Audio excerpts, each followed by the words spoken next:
Ficar em São Paulo era mais assustador do que ir, porque eu não sabia o que fazer da vida, não queria ficar lá. O ato de tomar um trem, um metrô e um ônibus para ir pro trabalho estava aterrorizador. Eu chegava no trabalho meia hora antes de entrar realmente, porque eu me dava esse tempo para chorar. É ridículo falar isso, assim.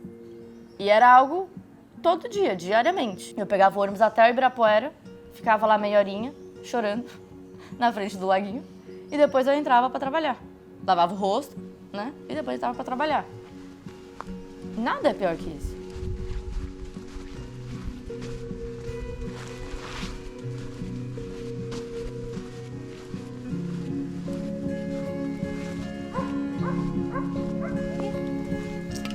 Vem aqui. Vem. Eu desperdiço água. Tchau, meu bem!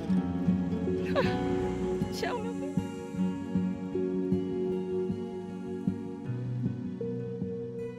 Nossa, é muito difícil falar da Lana antes da viagem.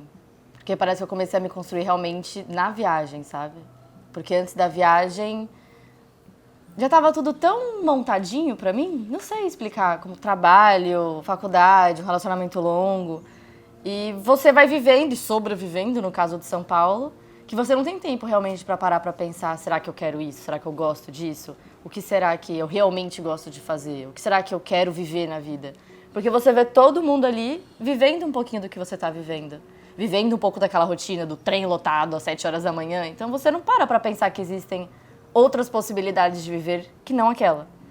E também é doido, porque eu acho que em São Paulo, como a gente ouve aquelas histórias de a pessoa veio de não sei onde aqui pra São Paulo pra ter uma melhor condição de vida. Então parece que não existe nada melhor que São Paulo. Porque você vê todo mundo querendo ir pra São Paulo. Então lá é o ápice, não sei explicar. E quando você viaja e sai e fala, pô, talvez não seja o meu ápice. Pode ser de muitas pessoas e tá tudo bem, mas pra mim talvez não seja isso. Só que eu só comecei a questionar isso quando eu fui viajar. Uma coisa que me dói muito é ter abandonado o meu sonho antes de viajar. Porque não foi uma escolha, não foi algo bonito e romântico, de vamos mochilar e vamos não sei o que sozinha. Não, eu tava morrendo de medo, eu tava abandonando o maior sonho da minha vida e tava machucada fisicamente, inclusive. Então, não foi um processo gostoso. O meu sonho era ser jornalista política e eu queria trabalhar em Brasília. Queria porque queria trabalhar em Brasília. E eu fui para Brasília quando eu estava na faculdade para fazer um curso lá de jornalismo político de 2 semanas e eu odiei a cidade. Mas ao mesmo tempo eu não desisti desse sonho, porque o meu sonho sempre foi muito coletivo, sabe? O jornalismo político é muito coletivo, ou deveria ser muito coletivo. Então, na minha cabeça, estar numa cidade que não me agradava era só parte do processo, porque o trabalho e o objetivo em si eram muito maiores que eu. Então, o meu conforto não entrava na balança. E quando eu fui trabalhar na Assembleia Legislativa de São Paulo, que é a maior da América Latina, na minha cabeça era um passo antes de ir para Brasília, o que realmente talvez seria, se eu tivesse ficado. Eu me deparei com um ambiente muito hostil para uma mulher tão jovem nesses ambientes, então assédio moral, assédio sexual, por parte de deputados, por parte de colegas de trabalho, e muito jovem. E quando eu fui tentar denunciar de alguma forma, eu tinha uma chefe mulher, uma superior, né, mulher, e eu falei isso pra ela, falei, ó, não vou ir no gabinete de tal deputado porque eu não me sinto confortável, já aconteceram XYZ, não quero ir lá, sozinha, porque eu tinha que ir lá pra fazer umas perguntas pra ele. E ela riu da minha cara e falou, você quer ser jornalista política em Brasília e não vai aguentar isso? Só que depois de 3 anos, tava insustentável viver ali, assim, era ataque de pânico, crise de ansiedade, desenvolvi um problema no intestino que eu tenho até hoje. E aquela história de São Paulo, que é clássica, que é eu morava no ABC Paulista, né, então 2 horas para ir ao trabalho, depois mais 1 hora para chegar até a faculdade, depois mais 1h30 para voltar até em casa, assim, como se fosse algo normal. Então essa era a minha vida de antes. Então quando eu falo que eu fui viajar, que eu fui mochilar, não foi uma escolha, foi uma fuga. Porque eu sabia o que eu não queria, e eu não sabia o que eu queria, assim, o que eu quero viver, não sei.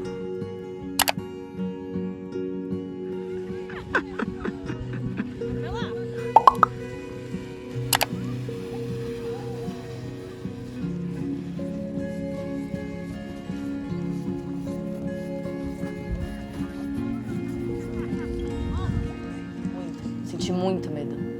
E é por isso que pra mim é tão curioso quando as pessoas falam: nossa, mas você é muito corajosa. Se elas soubessem o medo que eu estava sentindo antes, o pavor que eu tinha em mim de como assim eu vou sozinha pra lugares que eu não sei nem falar a língua. Eu lembro de dias antes de embarcar, eu tava com a maquininha de raspar o cabelo do meu pai, pra raspar a barba, né?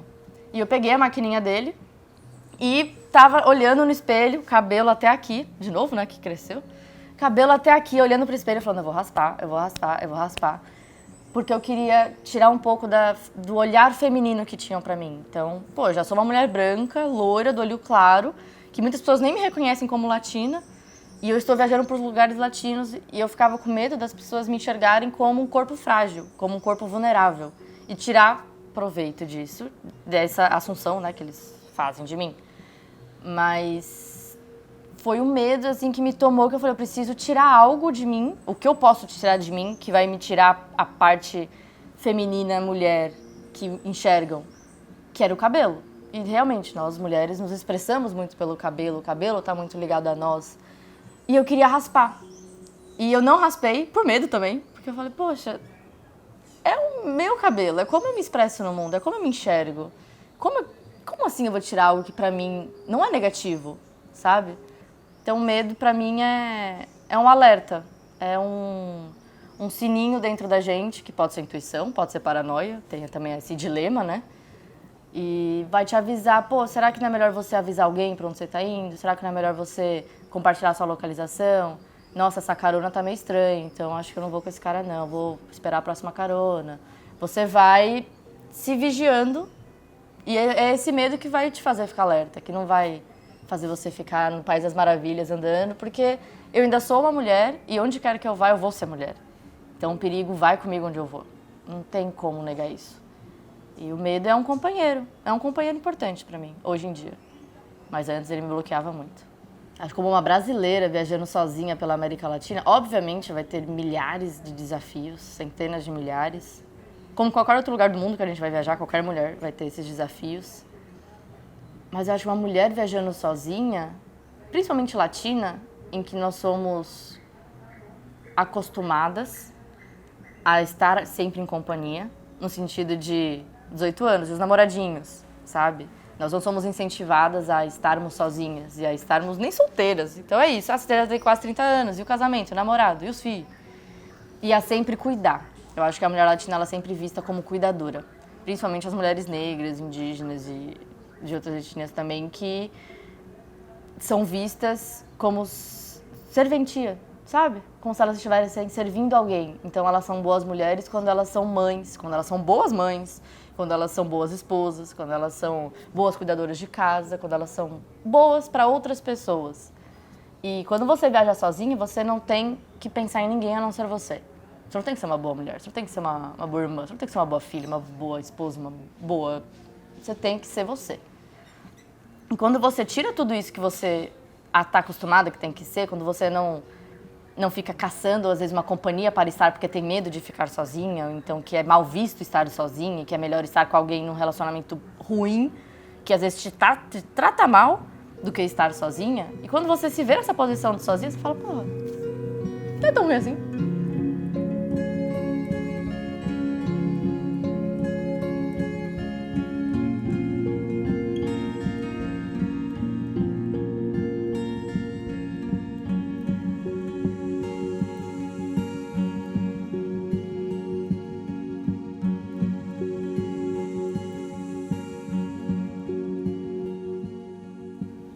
E se eu te falar que eu nunca me senti pertencente a esse continente? Eu me sinto muito latina, mas eu nunca sou reconhecida como latina. Em todos os lugares que eu vou, eu sou da Europa, na cabeça das pessoas. Locais e também das pessoas, assim, eu tô num hostel, vai vir um alemão falando em alemão comigo. Mas eu me sinto muito latina, só que eu entendo por que não me reconhecem como latina. Tanto que eu tenho nessa tatuagem escrita latina aqui, que é como se fosse um crachá pra mim. Porque é como eu me sinto, sabe? Eu sou daqui. Eu não quero ser pertencente de outro lugar, eu quero me sentir pertencente daqui. E hoje eu me sinto, mas eu sei que não me reconhecem. Então, nessa viagem da América Latina, eu não me senti tão latina quanto depois de fazer tudo isso e viajar pelo Brasil. Então, depois de viajar todo o continente latino e me sentir realmente parte de muita coisa, viajar pelo Brasil foi a confirmação. Eu sou latina. Não tem como ser outra coisa, eu sou latina. Mas demorou muito para chegar. Não foi tão de bate-pronto, porque eu acho que eu também esperava, às vezes, a confirmação de outras pessoas. E em muitos momentos da viagem era isso, não, porque pessoas de fora como você. E o de fora era assim, tá fora do continente latino, mas eu também nunca vou ser europeia. Porque lá eu sou sudaca, lá eu sou latina. E é triste, às vezes, não sei, ser e não ser. Mas qual foi o gatilho que te fez sentir latina, então? Ver o quanto do Brasil é latino e ver o quanto da América Latina também é Brasil e o quanto a gente se mistura e o quanto que eu sou tudo que eu vejo ao meu redor, sabe? Assim, das pessoas, o jeito que elas falam, o jeito que elas se portam, o jeito que elas pensam, as visões de mundo latinas, várias, né, de vários países, eu me identifico muito. Eu quero, sabe, também ter essas visões para minha vida e quero levar isso para o resto da minha vida. É isso, me senti parte disso, assim, não sei como explicar, me senti parte de uma cultura, que é a cultura latina, que não tem nem como explicar, né? Porque é um continente todo, que é gigantesco. Mas me senti parte de tudo isso. Que eu acho que é lindo a gente viajar para se encontrar, mas eu acho que é lindo também a gente viajar para encontrar os outros, sabe? Para encontrar diferentes culturas e diferentes visões de mundo, diferentes pessoas. E isso enriquece a gente. Então não é só se encontrar, também é encontrar o outro. E a América Latina acaba sendo um reflexo de nós mesmos, um reflexo de como a gente pensa, um reflexo de como a gente se comporta. Então você vai para um país e você fala, pô, não gostei disso que eles estão fazendo, mas meu país talvez também façam de outra forma, então o que o meu país façam eles não gostem.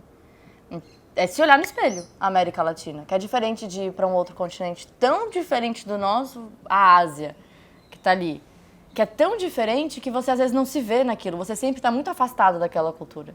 Você sempre está com um distanciamento muito grande. E na América Latina você está ali, você está juntinho, você é aquilo. Então é você se olhar no espelho constantemente. E eu não acho que toda mulher deva viajar sozinha, porque eu não acho que é algo que toda mulher iria realmente curtir e aproveitar de uma maneira que seja leve, sabe? Que é isso, muitas mulheres vão viajar 3, 4 dias sozinha, só que vão sentir uma solidão absurda, que às vezes é muito normal no começo, e depois não vão querer nunca mais fazer isso. Então, eu acho que tem que ter um certo, não sei se é maturidade, porque pode ser 50 anos, pode ser uma menina de 16 anos que vai conseguir meter as caras no mundo também, mas tem que ter um certo autoconhecimento para isso.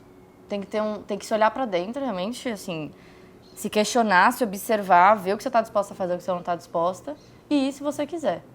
Sou uma mulher que viaja sozinha, mas eu não me considero essa mulher foda que todo mundo acha que eu sou. Essa mulher extremamente corajosa, porque eu sou muito medrosa.